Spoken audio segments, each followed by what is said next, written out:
Welcome to the Gamebreak Now podcast. My name is Cody, and I'm joined with a very special guest today, a 6'6" guard from the University of Emmanuel, the 2024 NABC D2 Player of the Year, three-time All-American at the D2 level. He averaged 26.21 points per game on shooting splits of 47, 37, and 88. KJ Jones II, welcome to the show. Thank you. Thank you. I appreciate you for having me on today. Of course. So what we're going to start off with today is just kind of a little bit of background. Tell me about your basketball journey so far and what got you interested in the sport and how your passion has developed over the years. My basketball journey has been pretty special. I started playing basketball when I was really young, probably around 3 or 4.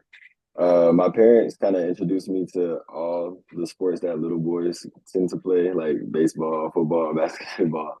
I just always had more fun playing basketball, and I feel like it was something I was just more naturally gifted at. So I gravitated more towards it. And I eventually decided it was something I wanted to do for a long time. So I think around middle school decided I only wanted to play basketball, and then I kind of started taking it more seriously, started working out more, and my work ethic really increased, I would say, during that time. And then I had a pretty good high school career as well. I was at one high school for a couple of years. Felt I needed a change of scenery to go to the next level, so I transferred to another high school where we went to the Final Four. I think it was my junior year, and then the state championship my senior year. So I had a good situation in high school, and then I obviously committed to Emmanuel, which I'm sure we'll get into. But yeah, my basketball journey has been really good, and now I'm on the cusp of the NBA, and so it's been a long time coming, but it's been a good journey for sure. That's amazing to hear. Now, I have to ask everybody this and hold your judgment. Anybody that watches this, who is your favorite basketball player growing up? My favorite basketball player growing up is probably Kobe Bryant. I personally think MJ is the GOAT, but I grew up watching Kobe Bryant for sure. Yeah, that's always a heated debate there. So Yeah. I had to put some sort of preface on that one. Gotcha. um, Coming out of high school, why did you choose Emmanuel? And while attending Emmanuel University, what did you learn and how can you apply it to your future successes?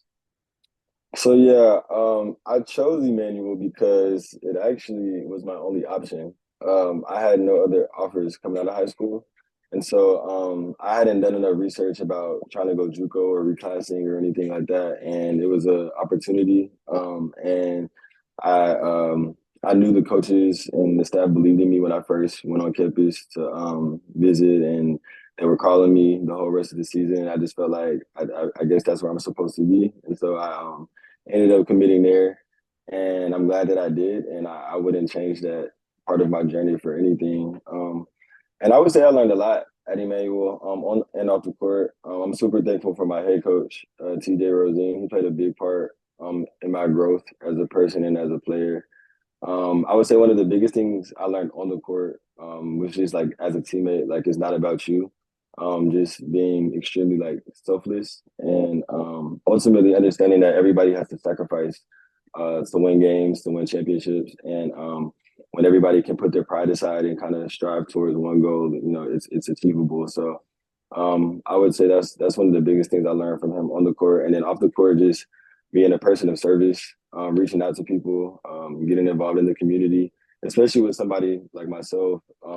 Like I kind of rose to pretty high status, like at that level pretty quickly. And so like I had a really big influence on the people around me. So just getting outside of myself and being as selfless as possible is something I've definitely taken away from Emmanuel. That's amazing. It's located in Georgia, correct? Yeah, Northeast Georgia. Yeah. Perfect. And you're from Atlanta? Yeah, I'm from Atlanta, Georgia. Yes, sir. I'm from California, so my geography might be a little bit of off.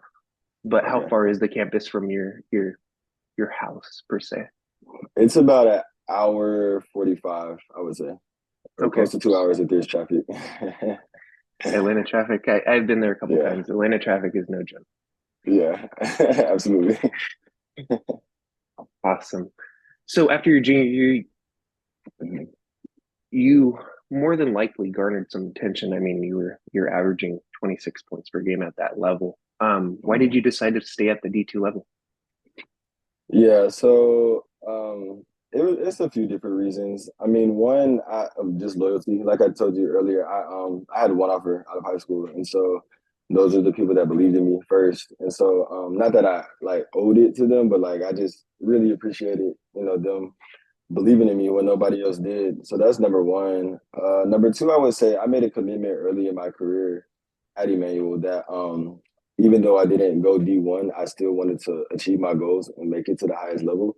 And if that was the route that I was having to take, that's the route that I'm going to take. And so I kind of made a commitment that I was going to make it from that level. So a lot of people think like I got to like my junior year after that junior season and just decided, no, I'm not going to do it. But I had already determined a long time ago, like this is the route I'm going to take.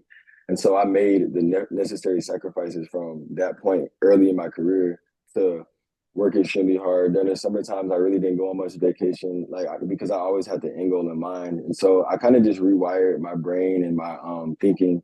And honestly, my work ethic shot up even more because I knew if I was going to make it to the highest level, my work ethic would have to look a little bit different than my peers and the people around me. So that's another reason. I told myself I was going to make it from that level and just kind of write my own story. And I know it's the road less traveled, and there are other people that probably would have done different things, but I just felt ultimately like it's the hard work that gets you to the next level, not necessarily what school you go to. That's very respectable. I For I sure. really truly see that as a journey that is less traveled, but if you can make it, that's amazing. Thank you, man. I appreciate it. Of course. What propelled you to take your game to the next level? And was there a moment you felt you take that next step in your game? Yeah, I think I've always been motivated. I've always been driven, competitive. So like whenever I do anything like competitively, I want to win. I want to be the best, at least the best that I can be. So that's always been something that's propelled me, just my drive, just to compete and be the best at what I do. And I feel like that's played out throughout my entire life and career. And I think the moment I kind of felt like I took that next step is actually kind of different. So, as you know, when COVID was a big thing around like 2020, the basically entire world was shut down, and so like all the gyms weren't accessible, and pretty much everybody was at home, and so a lot of people saw that as a time of like relaxation, whereas I saw it as a time of like separation. And so I was like, all right, from this March of 2020 to whenever we can go back to school, like I'm grinding, like I'm going crazy. So like I didn't really even know what I was doing, but I just ordered like an agility ladder. I had like a hill in my backyard. I had weights at my house, balls. I'm doing ball handling in the backyard. I'm just going crazy, like trying to get stronger, trying to get quicker, and just trying to find just ways to get better in a time where nobody really had any real resources because I knew people were going to use not being able to have a gym as an excuse not to work. And so that summer is where I feel like I made the biggest leap in my college career because I literally went from coming off of the bench my freshman year to an All American that next year. And that doesn't happen with if I don't take that 6 or 7 months really seriously when everybody was kind of at home. And that's definitely where I saw the biggest jump in my game. Definitely. You take something out of the book of Kobe Bryant and have that Mamba mentality for Yes, sure. sir. Appreciate it. What do you consider your greatest strength on the basketball court? Yeah. I would say my greatest strengths are probably my IQ and my playmaking. I think from an IQ standpoint, just the ability to think the game, make the right reads in the right times, and just being able to put my teammates in different positions to succeed as well. So just a really good understanding of the game and how to play. And I think just from a playmaking standpoint, on both sides of the ball, I feel like just knowing when it's time to score versus when it's time to assist. And on the defensive end, I feel like I do a really good job of reading passing lanes well and making a play on that side of the ball. And just with my versatility, being able to guard different people as well. So yeah, I would just probably say my IQ and my playmaking ability on both sides of the ball are my Most greatest definitely. strengths. Most definitely. what do you envision yourself playing at the next level? Is it that guard role or is it more of a wing? Yeah, I could definitely see some combo. I think ideal role for me would be like a secondary playmaker. So like if I catch the ball and don't have a shot, I can put it on the deck and create a play for somebody else. Or I could play a 3 and D type of role, really whatever a team needs me to do. But I'm most comfortable probably in a playmaking type of role if I don't have a shot immediately. Perfect. Now, this is kind of a double-edged sword. Mhm. In what areas do you feel like you need improvement, and what steps are you taking on to work on them? Yeah, I think specifically going to the next level, what I want to focus on improving is my tightness with the ball and ball screen situations. Obviously, I had the ball a lot in my hands, like in college, and so my turnover rate was a little bit higher. But you know, in some instances at the next level, I'll be asked to make those same plays, but I can't be as loose with the ball. So I think this work. I've been working on a lot of like tight ball handling, and quick decisions as well. I know in the these workouts that I've been doing, like they preach like getting rid of the ball as quick as possible, like not taking too long with the ball. So I think one of the things I've been working on to improve is my tight ball handling and ball screens and in tight spaces. And then another thing is also like my paint finishing, just because that's gonna look a little bit different like at the next level because in college, because I was so big at my position, it was kind of easy for me to get where I wanted to and like just finish over the top or through people. And you know, going into these workouts and going to the next level, there are guys who are 6'10", 6'11", coming to block shots. And so just being working on improving, getting a little bit more creative at the rim and playing off of 2 feet more are things that I've been focusing on in my workouts. Perfect. Those sound like great translatable skills that I'm sure you're Mhm. working hard on. Yes, sir, for sure. In preparation for the NBA draft, how have you prepared Mhm. yourself mentally and physically to take your next steps in your career? Yeah, I think physically, it's tough because like you want to get stronger, but this isn't really a season for that right now because you're traveling so much. You're literally working out like every day or every other day with different teams, and so it's hard to kind of like bulk right now to put on weight because you're running. So I think right now I'm just trying to maintain my weight, but also like just still feel strong going into workouts and things of that nature. And also like I said, with all the travel and all the workouts, like just trying to recover in between time, make sure I'm stretching is a really big thing because you know the next team doesn't care about how tired you are. You got to go in 100% and got to work hard and just be your best self. So I think like physically, just trying to maintain throughout this process.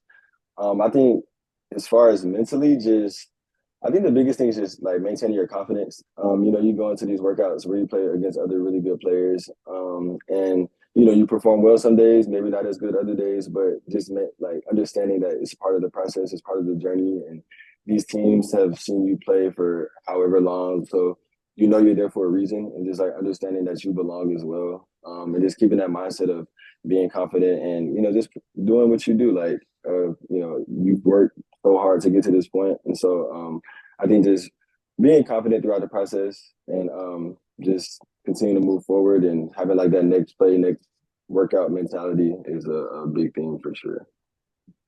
Most definitely. Okay, Jay, I truly appreciate you taking the time to sit down and talk with us. Of Where course. can people track your journey on social media? Yeah, so my Twitter is D1 underscore KJAY. And my Instagram is only in or ONLY dot one KJAY. So only one KJ is my Instagram tag.